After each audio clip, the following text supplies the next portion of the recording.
5 seconds remaining. OG's turn to ban.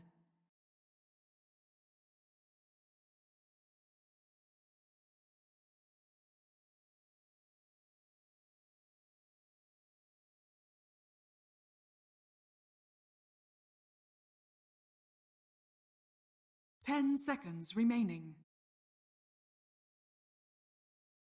5 seconds remaining. Turn to ban. OG's turn to ban.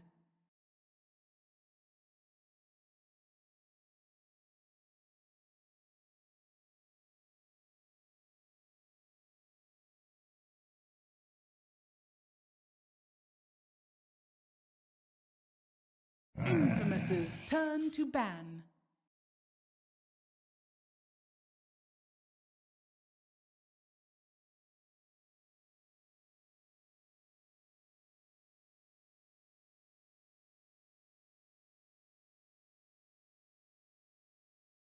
Ten seconds remaining. 5 seconds remaining.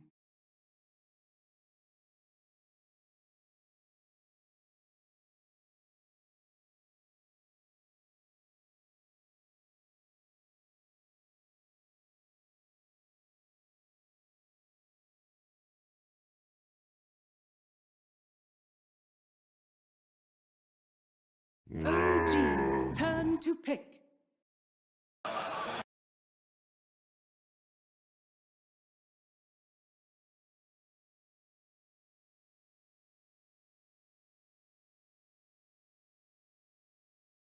Infamous's turn to pick.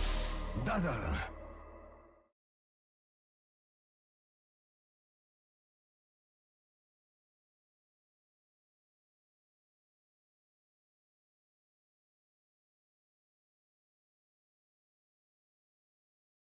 Ten seconds remaining.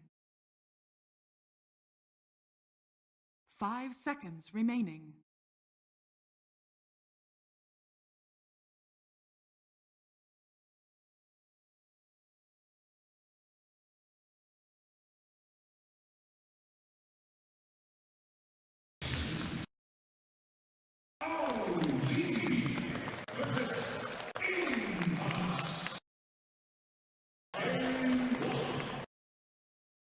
Just an extraordinary amount of respect for each teams, of course. Infamous looking to prove themselves.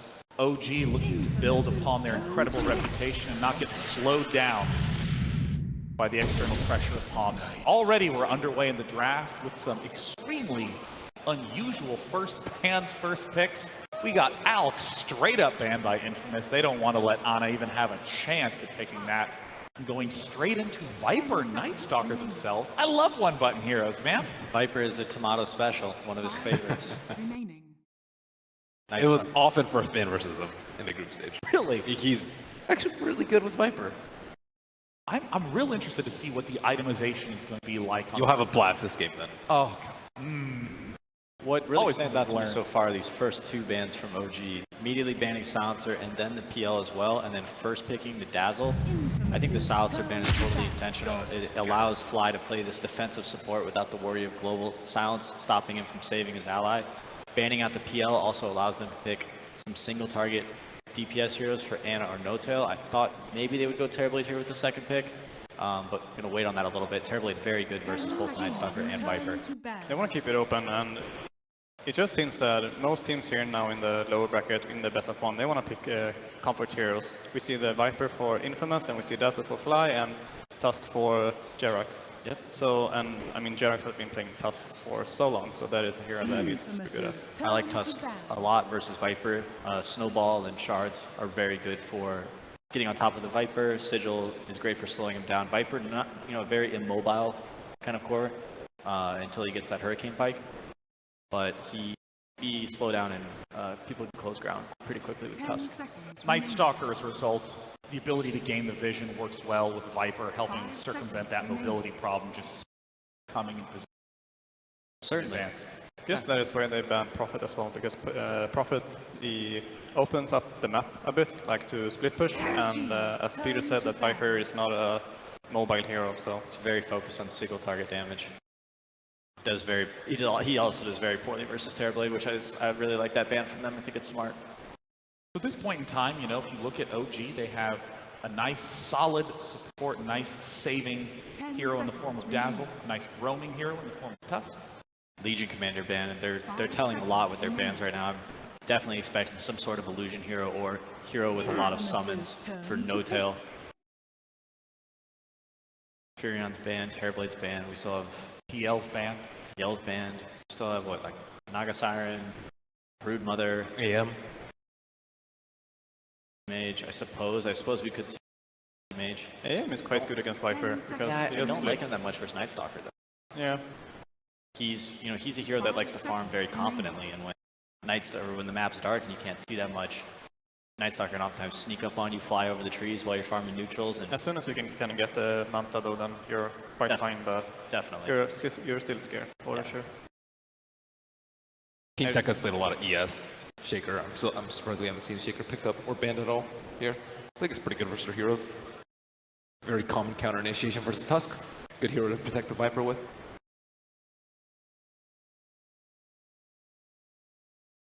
Yeah, you know, I'm interested in what you were saying about trying to set up the illusion heroes for OG. Lich, we've talked about him a lot today. Haven't gotten a chance to see him for a few games.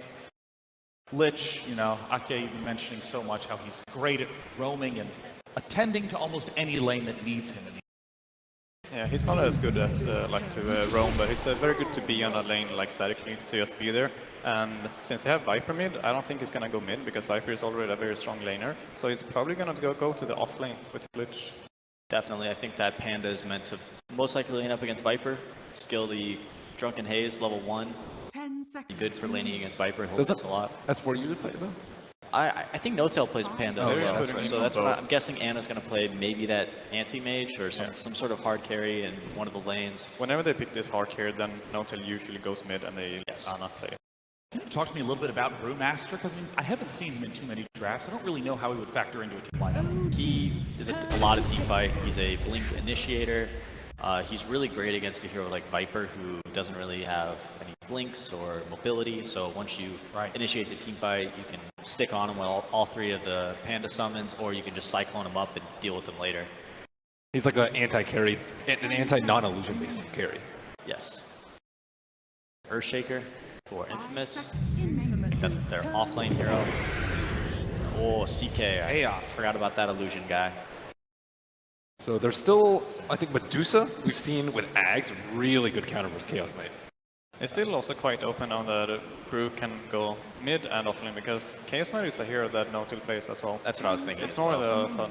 I agree. I think No-Tail is definitely going to be playing the CK, which makes me think Brewmaster is probably going to be played by S4. Yeah. And our last pick for OG will most likely be S Hero. And Brew is one of S4's best heroes, so I'm really hyped about that.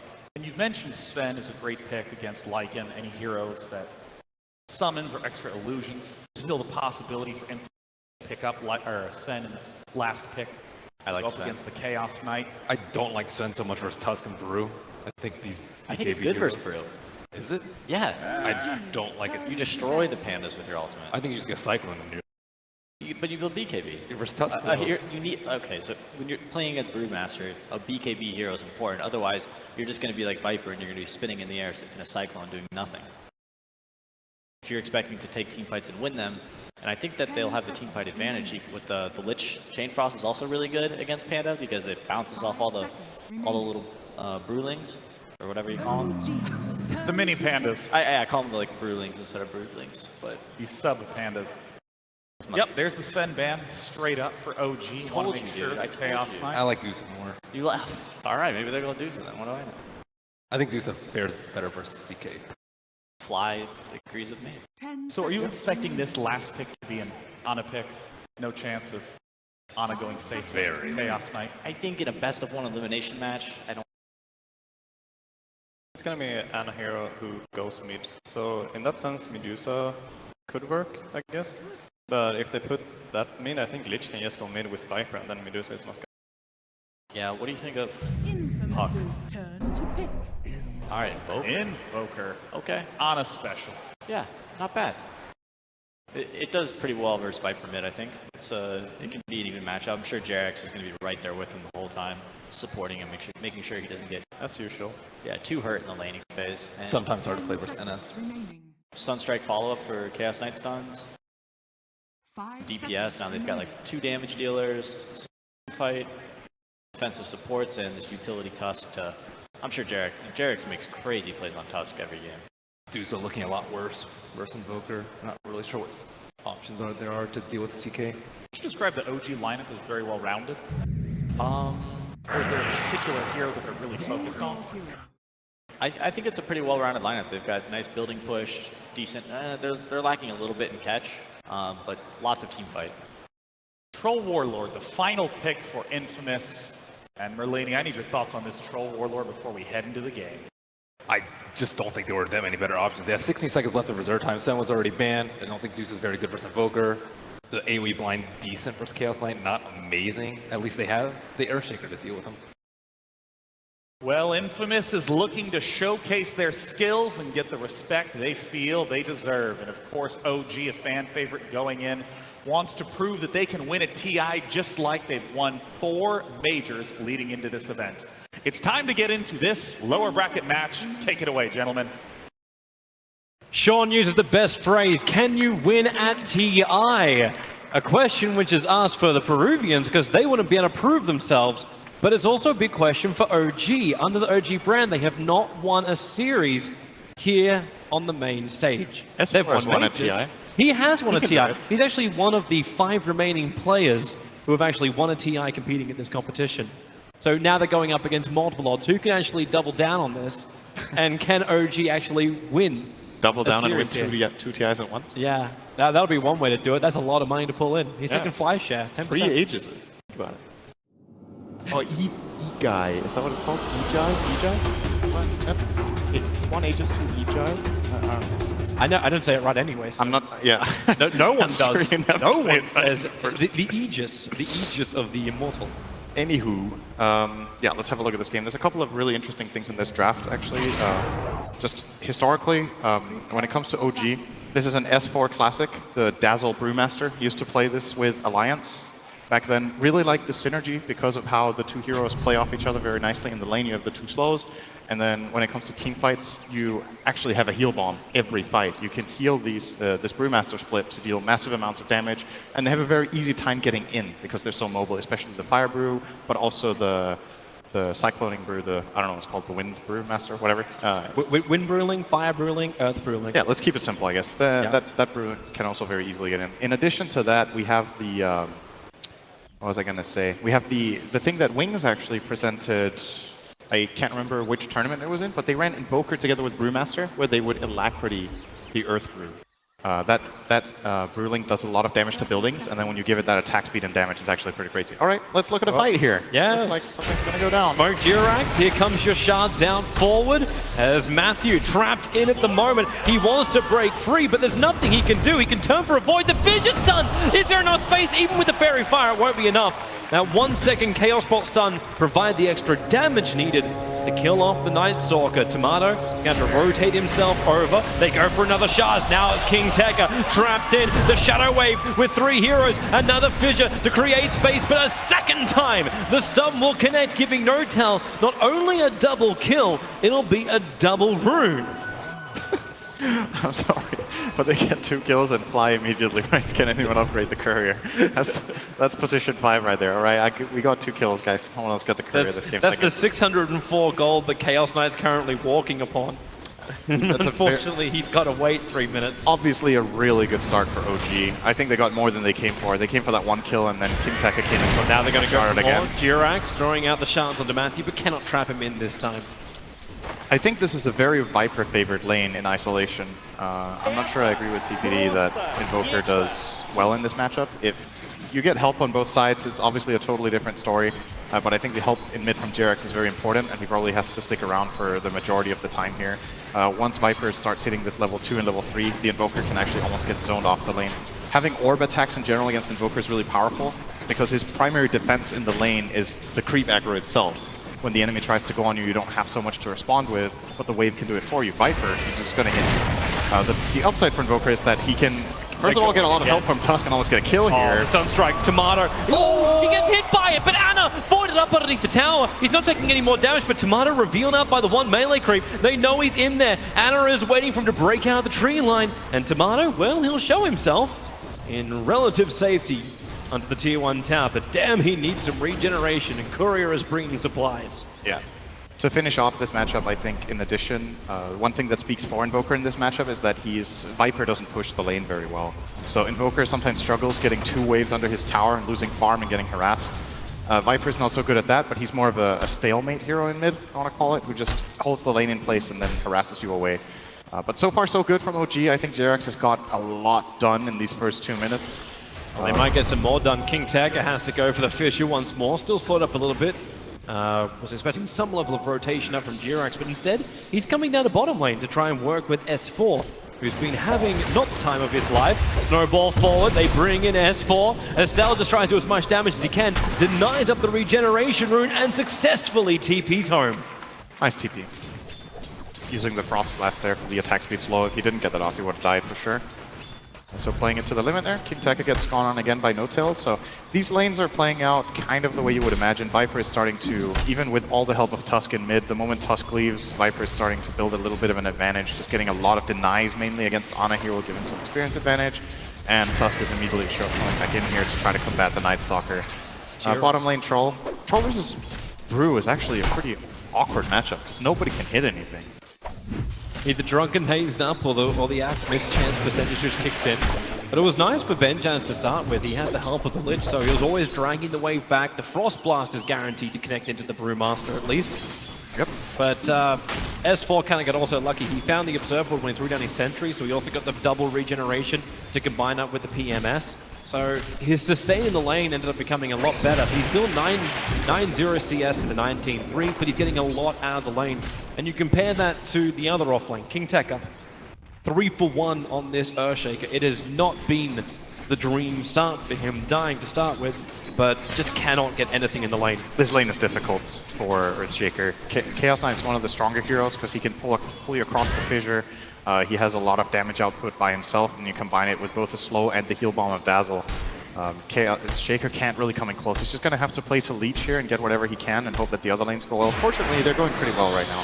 Viper is starting to get a very firm grip on mid. Bottom lane Benjaz, I think key to a couple of Infamous's wins has been getting Benjaz a very good game.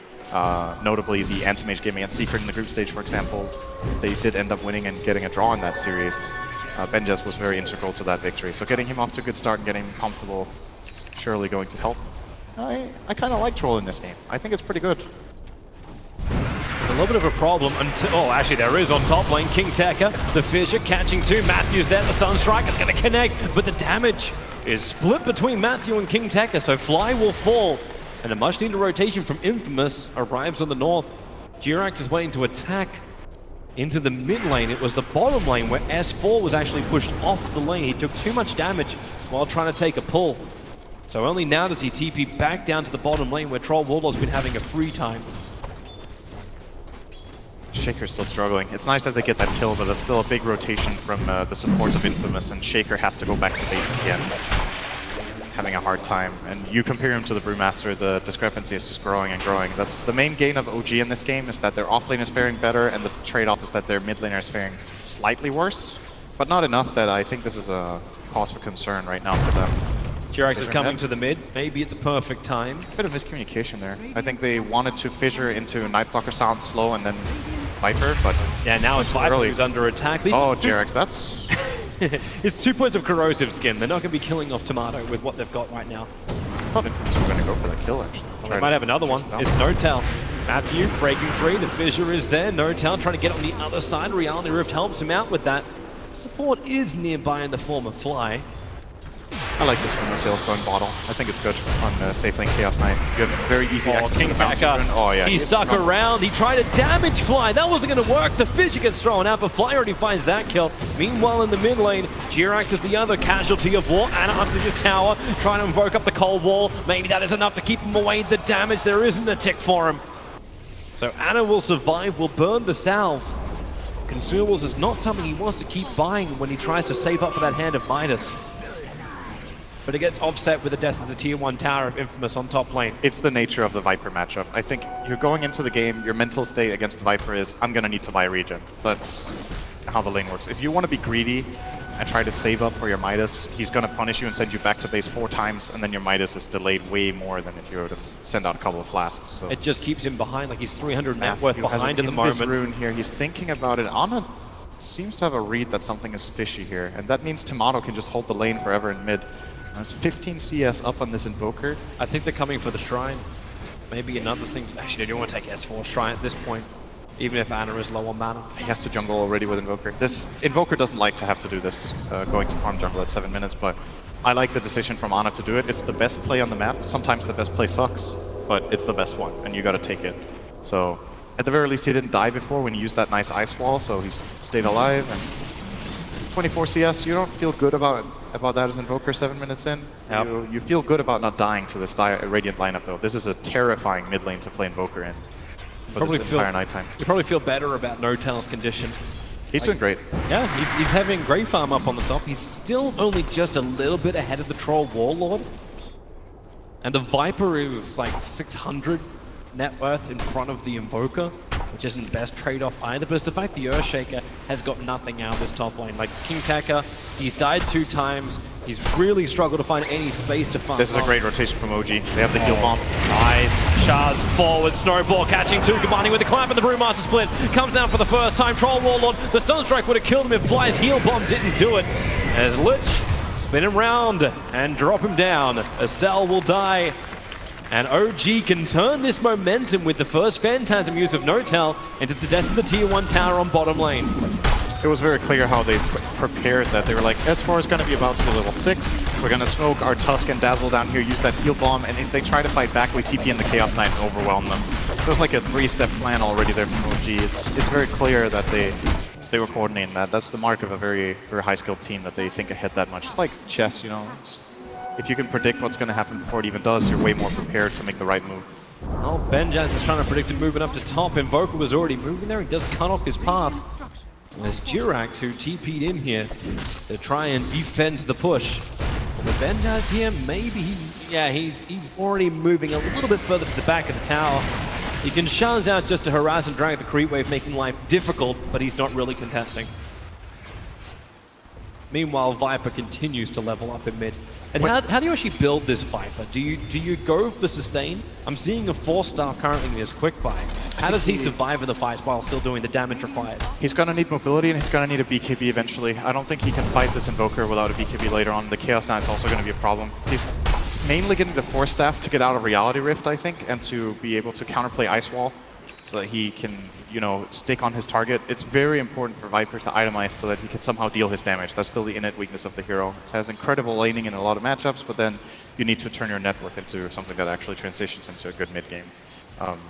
When it comes to Infamous in general, it would have been nice for them to be able to use these cooldowns of OG, like they used Brew Split and Phantasm in the same play. The problem is it's daytime, and they don't have the best pushers themselves either, so they're actually not really gaining too much out of these cooldowns with OG. Instead, they're just going to get some farm. This is extremely optimistic from Benjaz. Yeah, he didn't run down. It was right to do so. I think he scouted out the fact that the CK was there, but the Sunstrike from Ana will hit the money. Hilariously enough, Acel started his own TP and left the Troll Warlord alone on the top. He went all the way back to the fountain and just abandoned his teammate. I don't think there's much he could have done to stop it. I'm not going with you in this, man. You're on your own. They both had TP, but the problem was Tuskar was holding his snowball. Yeah. So you couldn't use it. That's a bit of a mistake there from Benjaz. He forced a big rotation, but it's still worth it for OG to get a core kill. If that was a support that they TP 2 or 3 heroes in to kill there, I think that would have been worth it for the Infamous side.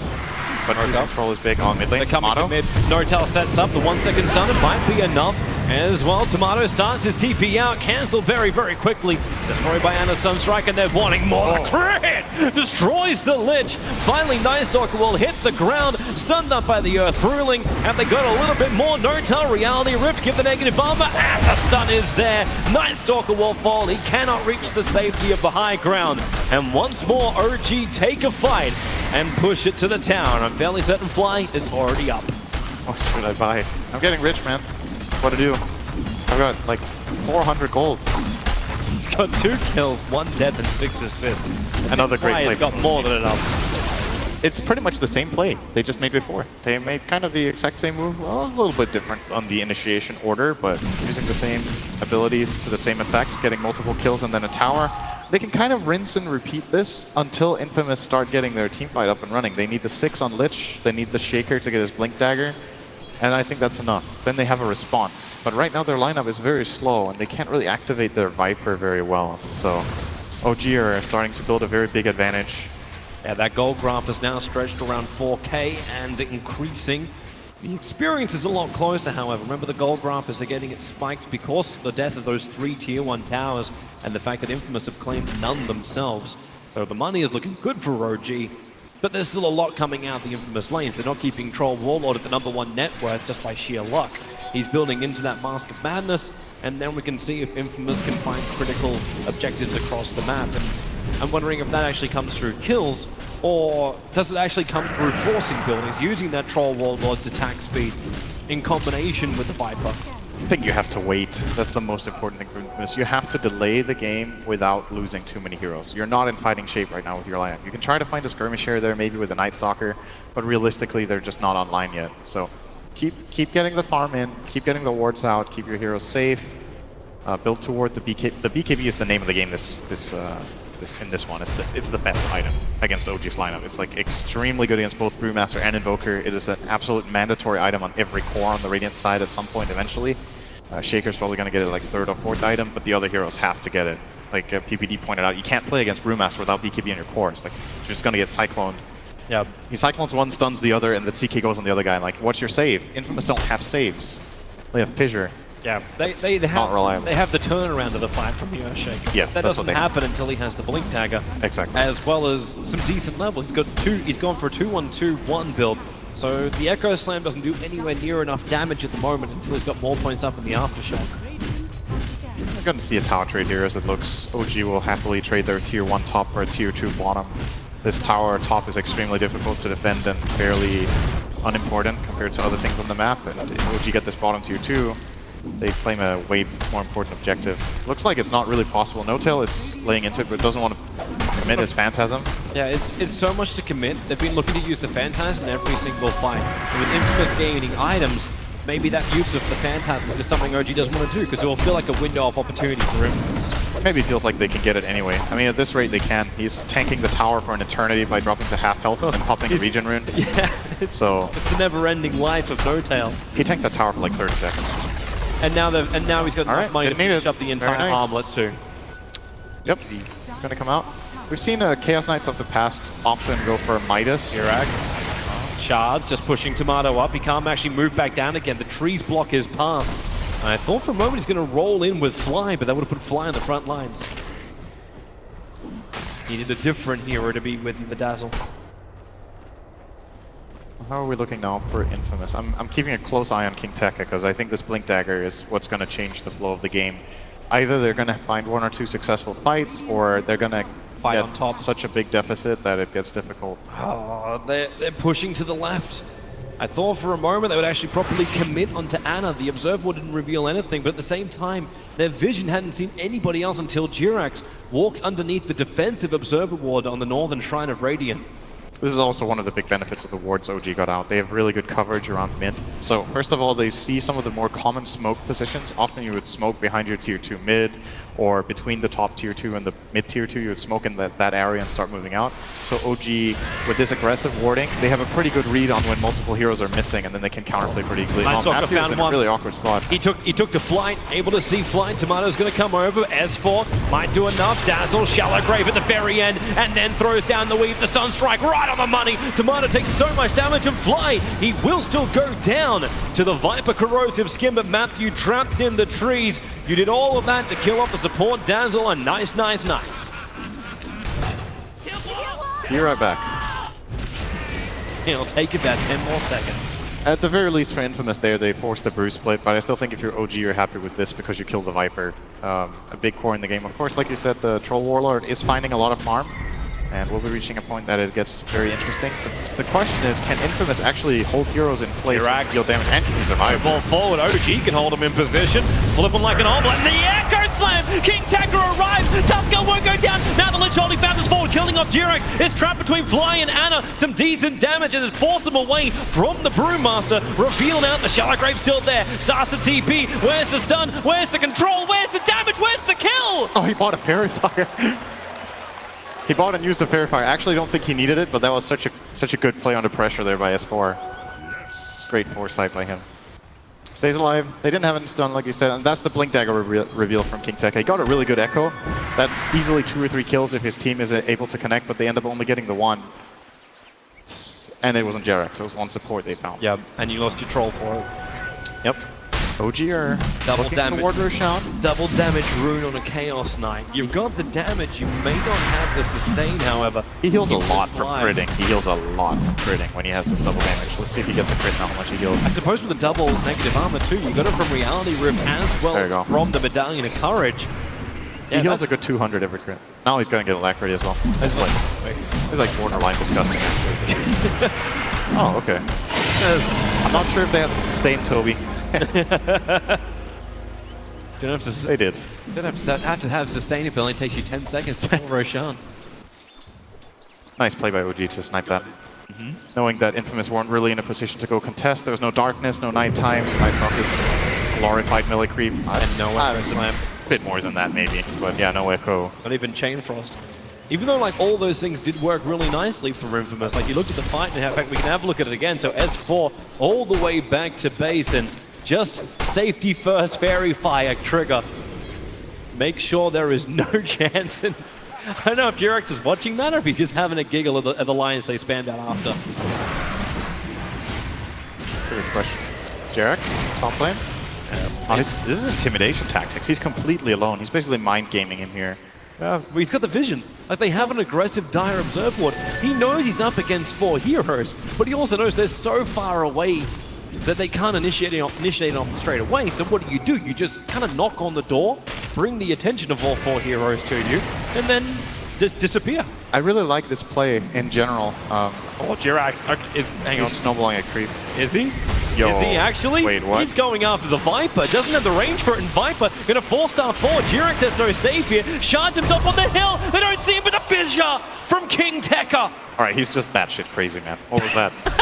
What was that snowball? He wouldn't have even survived the TP home. Like, even if the fissure didn't connect, he would have died from just the dot effects from Viper. It's the mental game, though. I think that what he's trying to accomplish is to get a read on what's happening, like seeing multiple Infamous heroes or getting them scared, just getting into their heads. What I was going to say was I like this play from a support. I think I want to kind of say it was Lannon that really pioneered it at TI6, where he would play Ogre, and he would just go to the opposite side of the map where no one was, and he would just go AFK push there as Ogre until somebody came to kill him. And it was like, okay, you just came to kill an Ogre, and I killed 4 creep waves, and I don't really care. You know, I'm going to respawn, my team's farming, great. Space is being created. Right now, Sunstrike, Night Stalker, that was confidence.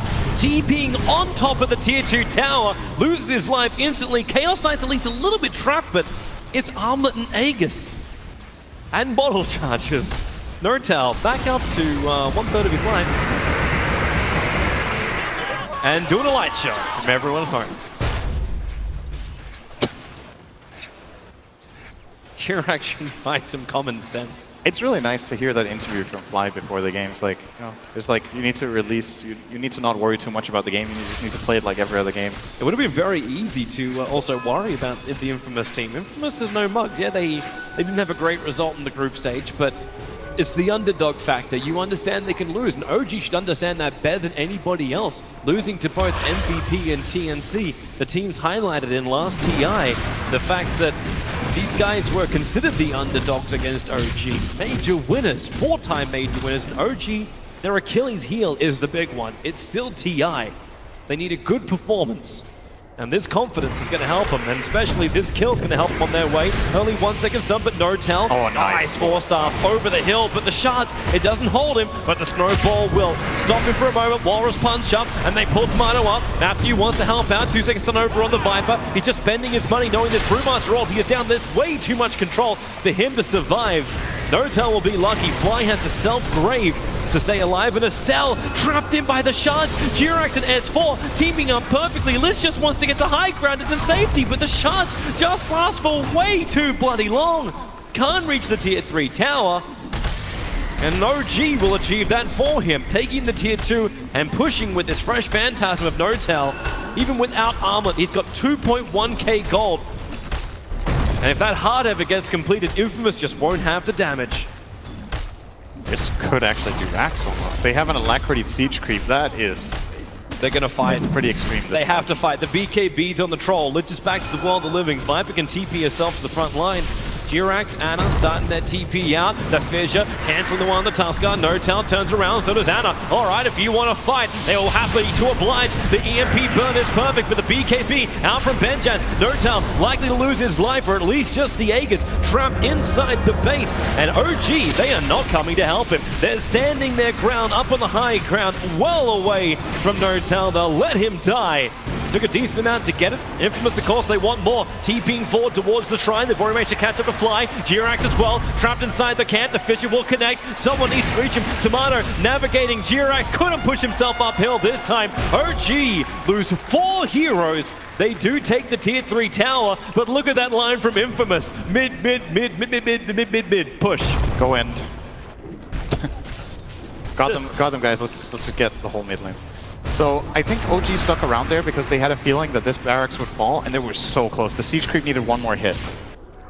Alacrity Siege Creep is quite something. Like, I'm not sure if you were paying attention to it, but it's like 10-shotting the barracks, and it has pretty good attack speed. The Ice Armor was the saving grace for their melee racks there, and the fact that OG didn't full commit. They could have full committed and guaranteed that racks, but at the end of the day, they like tried to half and half, and they got nothing. They got the tower, but they paid 4 heroes for it. That was... Defense is coming to mid. Notel's doing the old wraparound. Comes in. Reality Rift to start with. Chaos Bolt. Only 2 seconds on over on the Viper. The Echo Slam from King Tekka. Trying to create space. Sunstrike making it difficult for Benjaz. But he's just beating into Notel. The shallow grave is too much. And Benjaz trapped in an icy grave. Chaos Knight will survive. The heel kicks through. A cell will fall down. Infamous thought they had a little bit of momentum. But OG, it was crocodile tears. You thought they were bleeding from the eyes, but... OG, and how much they're gonna make the Infamous Rax bleed. Shallow Grave is super good with armlet heroes. Notel just healed a full 500 when the Grave expired. He just retoggled his armlet. They couldn't bring him down. Now they committed so much. Now they have nothing. It looked like a good Echo Slime. You know, you're tempted to go in for that Echo. There's Chaos Knight using Phantasm. They didn't have the combo. No Chain Frost was available. The Viper couldn't really connect very well. It was just Shaker and Troll against the World. They don't win that. That's a win for World, I think. And again, another time when like Troll was in that position where he was forced to fight, like when Notel wrapped around the side, he fought on the top of the ramp, but right on the corner of it. So the shards, Jirax had a huge option there just to lock him in. It's an old block spot, and Jirax hit the money load on the shards. He's playing very well on Tusk. Apart from that weird snowball, it's been a great game. His shards have been pretty much perfect every single play, which is nice to see because I feel like Tusk is a hit or miss hero a lot of the times, and a lot of the players in this tournament have been, it's been like mixed success with how good the shards have been, but Jirax is showing great individual skill on this hero. Now Chaos Knight almost has a heart too. With 24 minutes in, he is big, and he's just about to pick up an Arcane Rune as Infamous trying to finish the tier 1 tower. I say try, they'll actually succeed. And as this is smoke time, what's coming out the courier? They've got a smoke over on Lich, but there's an observer ward inside the base. There's an observer ward on the north. So OG will understand that Infamous are all outside of their home. The question is how far? Yeah. And in fact, it's OG who group up a smoke on flights. They can do exactly the same thing if they desired. And it looks like Infamous will not smoke up. OG together. They want to wait for their Echo. It's actually just come online, so they could look for it now. They're going to have Darkness in 25, so that would be a good timing. If it's smoke now, they're going to connect. This warding from OG, this aggressive warding is paying a lot of dividends. They have so much information to go on. They can play very aggressively in the bottom area. They're seeing heroes constantly crossing through this top ward. This could be the first thing to work for Infamous, and they may have just caught the glimpse of it. The Observer Ward, I believe, was looking at Ana when the smoke went. So Infamous might be aware of this. But so far, King Tekka is not acting like he is. Okay, Blink TP now, he's acting like he's aware. Radiant's top shrine is under attack.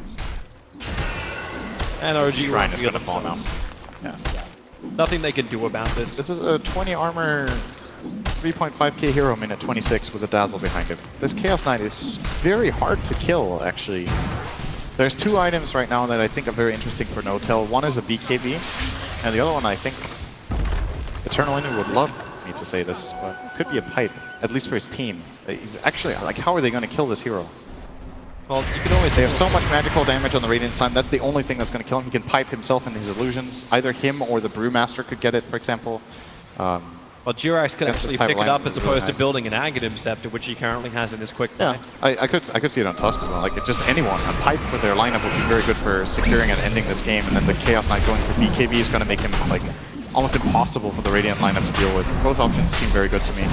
This time, No-Till's holding onto the double damage, which indicates they want to go high ground. Also would be using it for this Roche, so we're going to see a mid-push probably coming in next. Tomato. Infamous sort of looking for this opportunity, it's gone.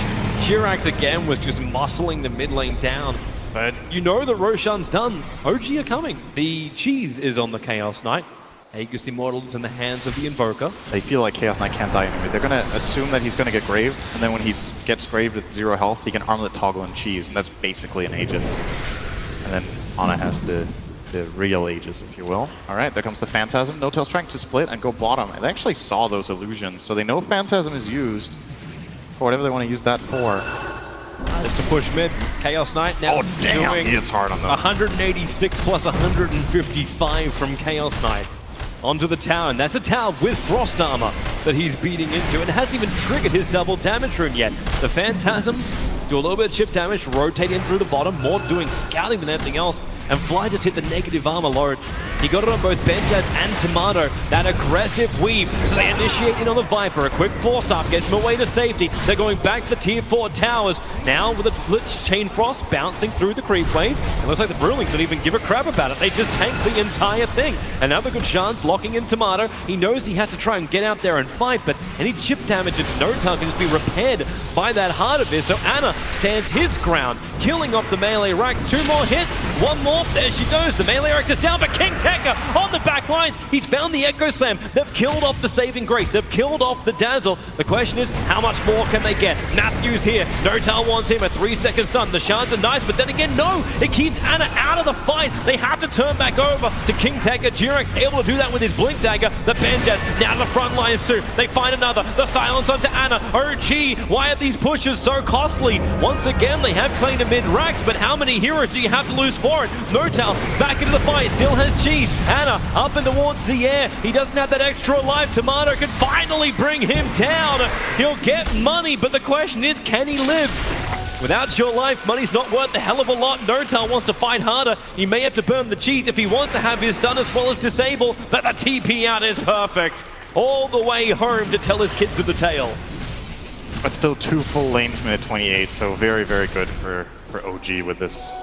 You're right, they could have maybe cut some casualties there if they played that a little bit sharper, but they have a lot of space to give away right now. 12k lead, 29-minute double racks, as we said, and it doesn't feel like Infamous are reaching a point now where it starts to get scary for OG. Even this Chaos Knight system, they can't deal with him at all. And the Brewmaster is just creating space for him. The problem in this kind of fight is Chaos Knight pops Phantasm, you're blinking the Brew and you use Brew Split, you just control arbitrary heroes in the fight and you just take down towers. Like, how is Infamous supposed to fight this? They don't have the damage. They've got to find a way. I think this approach that they had to that fight was really good. Find the backline, kill the Dazzle, try to get the Tusk out so the saves are down, and then you can fight the course. It just takes so damn long that they already lost their racks by the time they killed the Dazzle. They're trying to find the damage. At least Benjaz has it. He's the only one that kind of does. Went Maelstrom. Yeah, he needed it to also just help clear the waves as they came towards the base. I think this is actually the best item he can buy, and this is not a very common item control. Notel. Just gotta live over it. Sure, have another double damage rune. It's on the house right now. He's going to push him with Alacrity and DD. They only have 1 more lane of Rags OG before they force the Megas, but the better thing is Benjaz caught out. S4 is here, so is the Tuskar Snowball. They punch him, they flip him. 17 HP, someone finish the job will be Ana with the last attack as he juggles the balls in victory. He has buyback on the Troll, which will most definitely be forced here. 15 seconds on Phantasm. There's no way they hold this without buying back their Troll. He's got to buy back. He really did not want to have to do this, but there is no choice, as you said. Echo Slam from King Tekka has to be perfect, and Right now, he's just trying to defend the top lane, keeping the CK illusions out. But the real N0tail pushing him through the bottom, slowly getting vipered up. He does have that cheese, remember. A little bit easier when you're running the armlet toggle. To get back up and stay alive, Alacrity buff up once more. But the slow is a real pain. But so are his illusions. They've already pushed the creep wave through the top lane. The tier 4 towers will come under attack. Luckily, they regenerate. Your bottom racks won't. All the life on the tier 3 tower on bottom. N0tail's just patiently waiting here for the wave to reach. They want to get some vision in the Radiant base so that they can jump with their Brewmaster. Doesn't seem like they have a ward available. They're Actually, coming out. Fly does have a ward. Are they really going to try and come? Defensive Observer, what? There's a nice aggressive one from Infamous. N0tail, the creep wave's coming in. There should be some good damage if you want to Echo Slam it, but they fizz you for now. Tornado trying to create space from Ana, and it did exactly that job. N0tail, Reality, just losing the range on Viper. He's trying to bait the BKB from Tomato. That's what he wants. His 10-second BKB. Oh, there's Reality Rift. They go on Banjas. They get the BKB out of him. And now the initiation has to happen. The Echo Slam on the backlines. Fly will die again. King Tekka hits the right in the money. Can they get both supports? Tomato's doing the work against Ana. Yule Scepter protected for the moment. Up and towards the end. The Lich only hasn't done enough work as King Tekka and Matthew, they're still just trying to chase the support kill. They're going to find Tusker in the tree. Matthew will bring him down, but it took so damn long. The N0tail could get back in and kill off the Earthshaker, leaving Tomato stranded. Hurricane Pike trying to create space, but the real CK is on the money. 1 minute without both the Troll and the Viper. S4 looking to actually make that even better, trying to kill off this Night Stalker. Ana joining the fight. The Shrine will give Matthew a little bit more life. Cole's not making it difficult to run away. He's underneath the tier 4 tower. Reality Rift, N0tail kills him under that tier 4 tower. As Cell, the sole survivor. Good luck, Lich. That needs to be 6 slotted to defend this, I think. You talking the Lich? Yeah. Yep, maybe. Needs some very specific items. I'm not sure they exist. Veil and Dagon level 5, so at least he can nuke somebody's side to keep everyone else away, and an Aghanim Scepter. that may be nothing enough. But yeah, it's way too much to repel. OG, very convincing. And again, methodical killing of the team that placed bottom in both of the groups. OG looked pretty good in this. I think there were a couple of times they overstepped their boundaries a bit that they need to be careful with against the better teams, but that was very convincing. I like their strategy. I like the way they put their lanes. I like the way they combined their spells and look for the right moments. It's something you can really tell in some of OG's games is that they have this very